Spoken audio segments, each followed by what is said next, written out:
My in-laws forced my 9-year-old daughter to take the blame for stealing, knowing she didn't do it.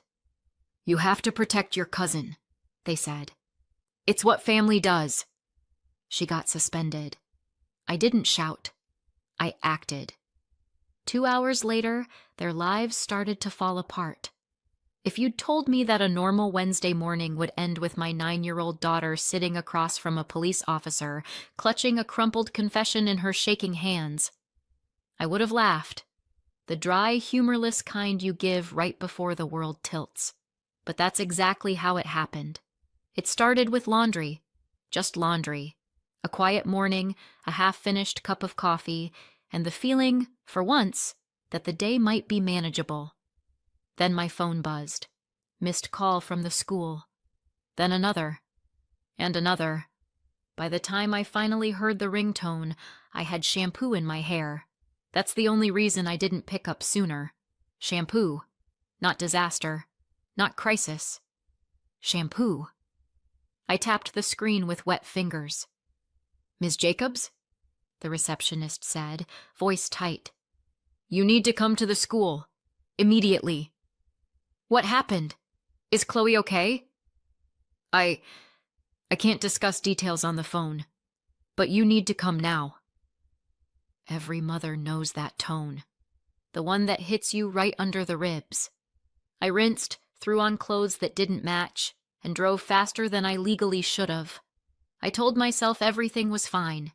Kids fall, kids get sick, kids call home, kids don't confess to crimes. I didn't realize how wrong I was until I pulled into the school driveway and saw the police car. My stomach dropped so fast I felt dizzy. Inside, the hallways were too loud and too quiet at once. A teacher guided me toward the principal's office, but her eyes kept flicking away from me. That pitying, uncomfortable look people give when they know something you don't. The door opened, and there was Chloe, my daughter, my baby, sitting rigid in a chair, hands balled into fists in her lap, her little sneakers swinging above the floor. Her face was pale, not sick pale, scared pale. Beside her sat Ms. Park, her teacher, and beside Ms. Park stood a uniformed police officer. I felt the world tilt again. The principal cleared her throat. "Ms. Jacobs, please sit." What's happening?"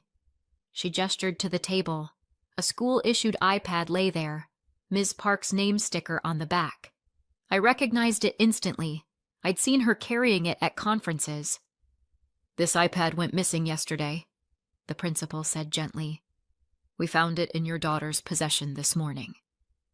I blinked. That sentence genuinely didn't compute. "My daughter?" I asked, like maybe the word daughter suddenly meant something else. The officer nodded. "She admitted she took it." Ms. Park looked heartbroken. Not angry. Heartbroken. "We asked Chloe to write down what happened," the principal said softly. "This is her statement." She slid a page toward me. It was Chloe's handwriting, her neat little block letters, words she had clearly practiced. "I took the iPad. I wanted to borrow it. I didn't mean to cause trouble." My throat closed. I knelt in front of her. "Chloe, sweetie, did you really take it?" She froze, eyes wide, looking from Ms. Park to the officer to the principal, then back to me, and she whispered, barely audible, "Yes, I stole it." The scripted line she'd been told to say, but I didn't know that yet. Not then. At that moment, all I felt was disbelief so sharp it burned. The principal continued explaining. Something about district policy, something about data access, something about mandatory reports. But I barely heard a word. My ears buzzed. My heart thudded. My hands shook. Then the officer said, "We're not charging her. She's 9. But we do need a formal report. And the school is issuing a suspension." Suspension. My daughter. Suspended. I nodded because I didn't know what else to do. What do you do when the ground you're standing on disappears? A few minutes later, Chloe and I were walking out of the office. She held my hand like it was the only solid thing left in the world. She didn't speak. I didn't either. Not until I buckled her into the car and sat in the driver's seat, breathing like someone had punched me. "Honey," I said softly, "please tell me what happened. The truth. Just between us." She didn't answer at first. Then her chin trembled, and the dam broke. "It wasn't me," she sobbed. "I didn't take it. I didn't. It was Asher." Asher, her 9-year-old cousin. I froze. She continued through hiccuping breaths. "He took it from Miss Park's desk and brought it home. He thought it was funny. He showed it to Grandma and Grandpa, and they got so mad. They said he couldn't get in trouble because he's smart and special and he has opportunities." She wiped her nose with the back of her hand. "And they said I had to say I did it instead." My heart cracked clean down the middle. "They told me I had to take the blame," she whispered. "They said it was what family does, that I'm stronger, that Asher would get in big trouble and lose everything, and Grandma said—" She swallowed. "She said no one would love me if I blamed my cousin." I gripped the steering wheel so hard my fingers hurt. And I wasn't supposed to tell you," she added, voice trembling. "She said you'd be mad at me." "Mad at you?" I had to look away for a second because I genuinely felt like the universe was splitting in half. I took out my phone. My hands were shaking. But I dialed anyway. Patricia answered on the third ring, syrupy sweet. "Lauren, did Chloe get home all right?" I didn't bother with pleasantries. "What did you do to my daughter?" "Oh, don't start," she sighed. "She's being dramatic. It was a little favor. Asher can't afford something like this on his record." She was suspended. The police questioned her. "Oh, stop," she snapped. "She's a child. Nothing will happen." She confessed to a crime she didn't commit. "She helped her cousin," Patricia said, voice sugary and smug. "You should be proud she understands family loyalty." I hung up. Not slammed, not screamed. Just pressed the button. Quietly. Coldly. That was the moment everything inside me shifted. Something clean, sharp, and final. They thought they could sacrifice my daughter to save their golden child. They had no idea what they'd just started. If you'd met Derek when I met Derek, you would have understood how I ended up here. He was the kind of man who could say, "Good morning," and make it sound like a compliment. Tall, tan, charming, absolutely useless. Though it took me years to realize that last part. Back then, I mistook charisma for depth. I mistook attention for love. I mistook a handsome smile for stability. And then I got pregnant. That was when the charm evaporated and real life walked in uninvited. Suddenly, Derek still wanted to party, still wanted late nights, still wanted freedom, still wanted to flirt with anything that had eyelashes, but be a partner, a father, help me carry groceries, hold a crying newborn at 3 a.m. Please. I remember standing in the kitchen one night, holding Chloe in one arm and a bottle of formula in the other, while Derek walked out the front door with cologne still hanging in the air behind him. He kissed my cheek and said, "Don't wait up," as if I had the option. When Chloe was 2, I found photos on his phone, blurry selfies with girls whose names I didn't want to know and whose outfits made me remember the body I used to have. He didn't admit it, didn't deny it, just shrugged like fidelity was old-fashioned. By the time Chloe turned 4, I filed for divorce. And honestly, I thought the worst was over. I thought, naively, that Derek would barely fight me. He was never home. He didn't even pretend to know Chloe's bedtime routine. He couldn't remember her pediatrician's name. So you can imagine my shock when he fought tooth and nail for custody. His lawyer used words like fatherly devotion and shared responsibility, and I sat there wondering if I'd entered an alternate universe. But he won. 2 nights a week. 48 hours where Chloe was supposed to spend quality time with her father, and for 5 seconds I let myself hope. I thought maybe he'd grown up. Maybe losing us had shaken him awake. Wrong. The first Thursday that was his, he texted, "Running late. Drop her at my parents'." That became the routine. Every dad night was really a grandparent night because Derek's schedule was always crazy. Crazy being code for girls and bars and anything except his child. But I didn't drag him back to court. I wanted to believe Chloe having grandparents was better than nothing. I wanted calm, not another custody war. Stupid, in hindsight. Around the same time, Derek's sister Kendra moved back to town with her son Asher. Chloe's age, Chloe's class, Chloe's opposite in every way. Kendra moved in with Patricia and Howard, my ex-in-laws. And once Asher arrived, the house became his kingdom. He wasn't just the favorite. He was the son, and everyone else was required to orbit him. Age 6. That's how old they were when the imbalance became too obvious to ignore. Asher got everything.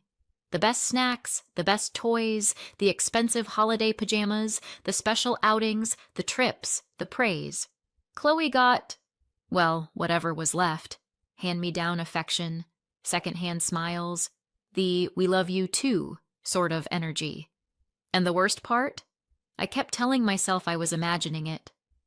"He lives there full-time," I said. "They're just closer to him," I said. "Maybe I'm being sensitive," I said. I rationalized the hell out of that dysfunction because I didn't want to believe a family could love one child and tolerate the other. But then came the moment I should have seen as a warning sign.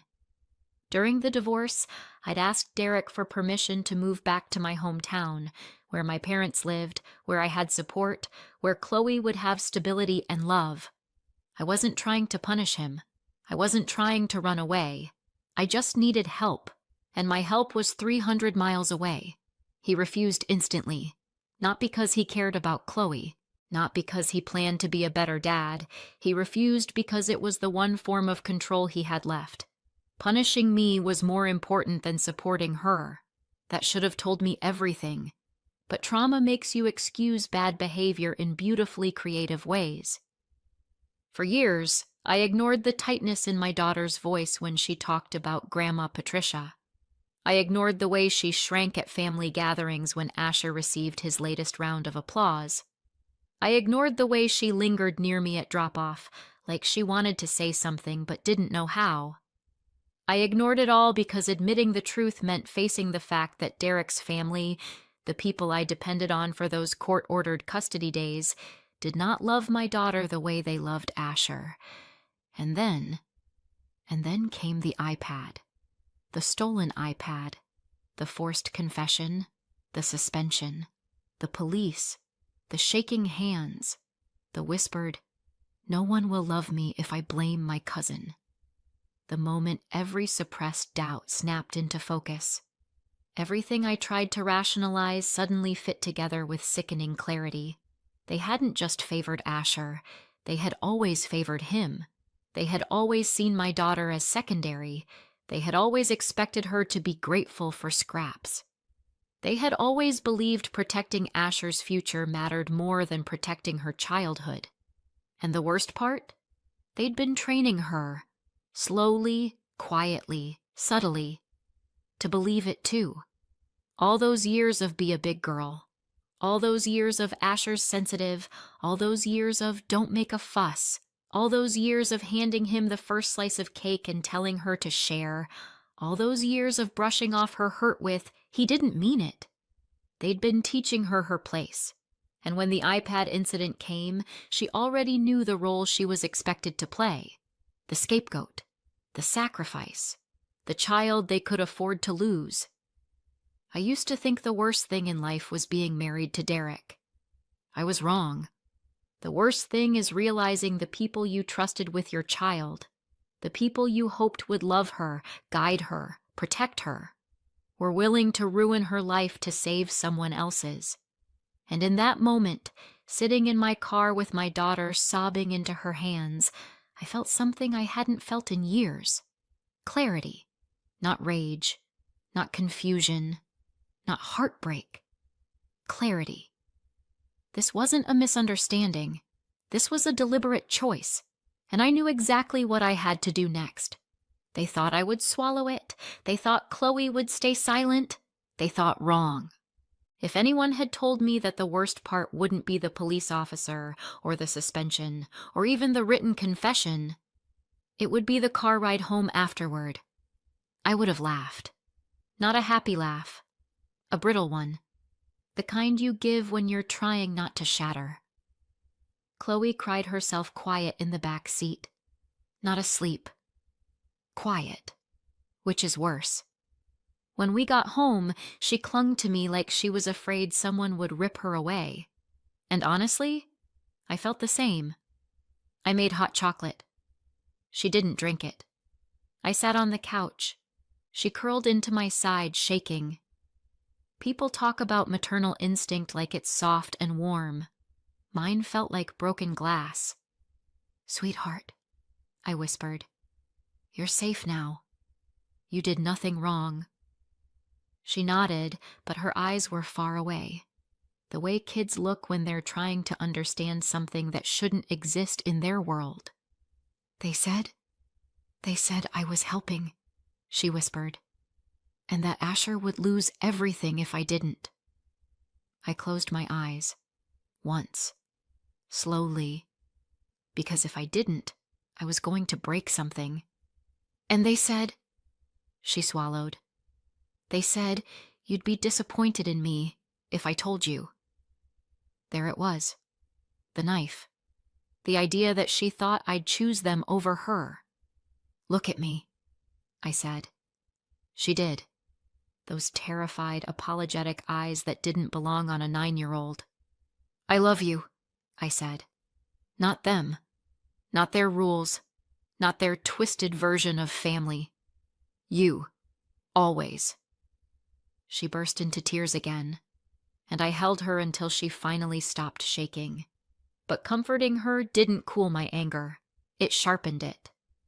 There's a special kind of rage reserved for people who hurt your child. Not a loud rage, a cold, calculated kind. I stood up, grabbed my keys, and kissed Chloe's forehead. "Where are you going?" she whispered. "To make sure this never happens again." She nodded like she understood in her bones. I drove straight to the police station. On the way, I practiced my voice.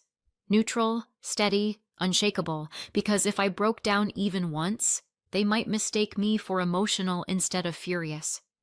Inside, I explained everything. The officer's expression went from polite to horrified in under 30 seconds. "Wait, your daughter was told to confess?" he asked. "Told, coached, threatened, manipulated. Pick your verb." He blinked. "I'm going to need you to write that down."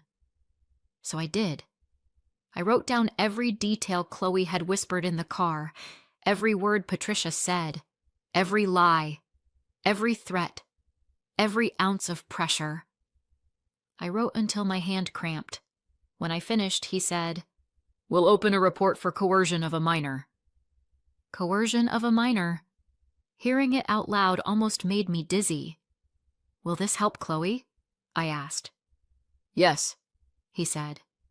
"It absolutely will." And for the first time that day, I breathed. Next, I drove back to the school.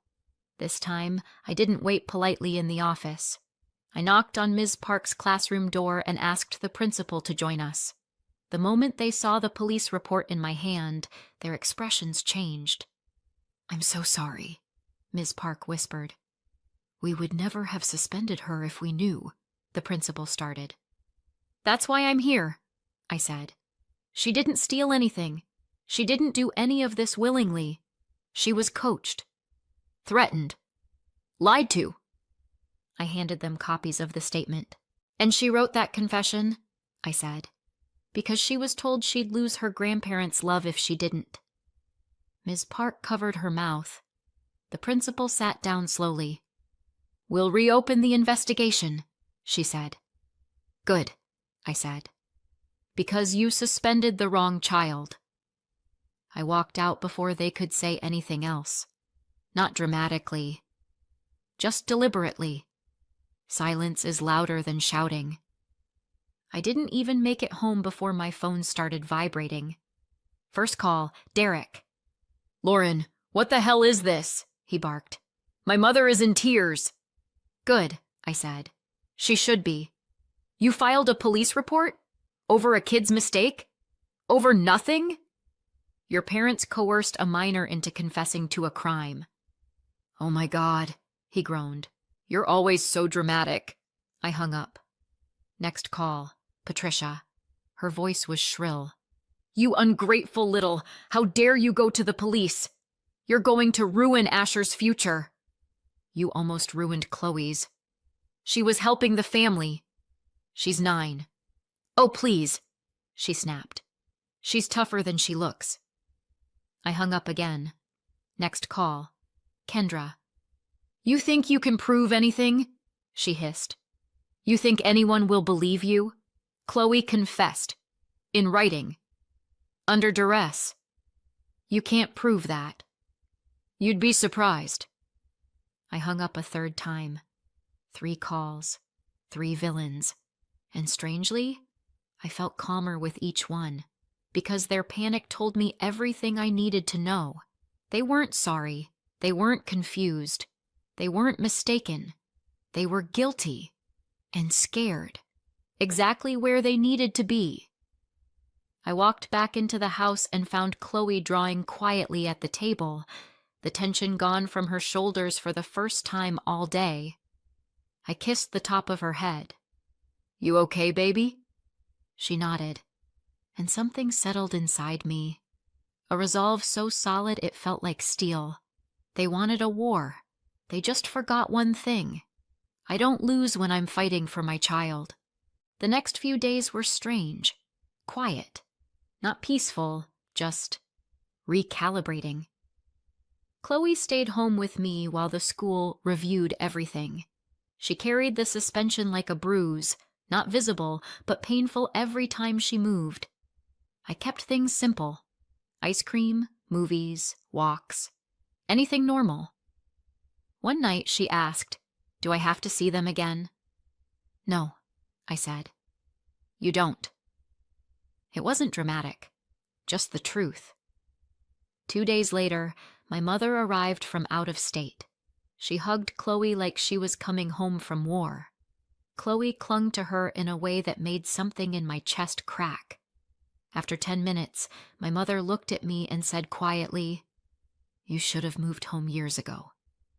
I wasn't allowed, I said. Courts. She nodded. She didn't push. She didn't need to. While Chloe spent time with her, I drove to the school for the update they promised. The principal looked exhausted. Ms. Park looked embarrassed. They asked me to sit. Bad sign. Then told me what happened. They questioned Asher alone. They showed him the anonymous post that used a photo lifted from Ms. Park's iPad.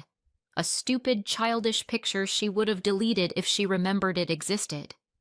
Apparently, Asher giggled. That was all it took. The dam broke. He admitted stealing the iPad, admitted poking around in files, admitted posting the picture as a joke, admitted Patricia, Howard, and Kendra told Chloe to take the blame. The principal apologized, sincerely, but an apology doesn't fix what happened in that office, or the way Chloe looked at herself afterward. They overturned Chloe's suspension that day. Her record cleared. Everything reversed. Good, but not good enough. Next stop, Mr. Merrick's office. My lawyer. I sat across from him and handed over everything. The police report, Chloe's statement, the school findings, all of it. He read in silence, turning pages slowly. Then he put the file down. "You have grounds for emergency custody," he said. "Strong grounds." "Good," I said. We filed that afternoon. The judge didn't take long. Temporary sole custody granted. Chloe would stay with me until the final hearing. That night, the calls started. Patricia first. "You selfish brat! Do you know what you've done to Asher's future?" I hung up. Next came Kendra. "You can't prove anything. She confessed. You're trying to destroy us." Hung up. Then Derek. "You're blowing this out of proportion." "You weren't there," I said. "Like always." He sputtered something defensive. I hung up a third time. 2 weeks later, we were in court. Derek showed up in a too expensive suit that didn't match his face. He had the expression of someone who assumed this was all an inconvenience he'd be done with by lunchtime. His lawyer opened with, "My client wasn't even present during the incident." Mr. Merrick smiled. The polite kind that means trouble. "That's correct," he said. "He was not present. He is never present. He wins custody and then offloads the child to his parents, who manipulated a 9-year-old into confessing to a crime. That is the issue." Derek shifted in his seat. For once, he didn't have a smirk ready. We laid out everything.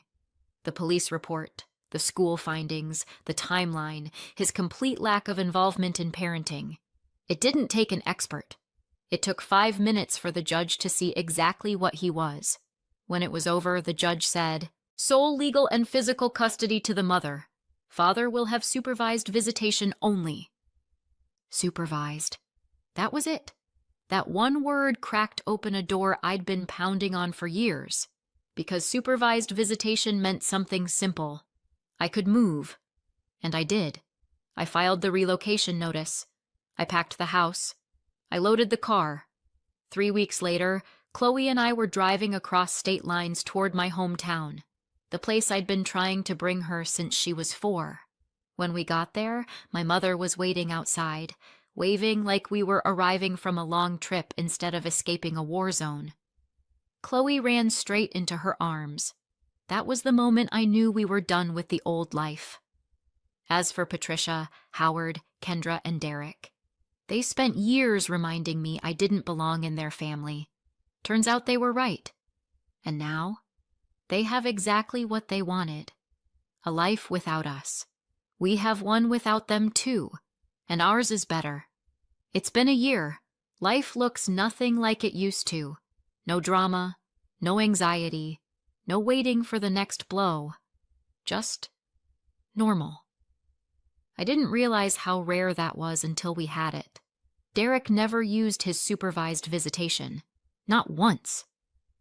He disappeared from the schedule the same way he disappeared from parenting. Chloe stopped asking about him months ago.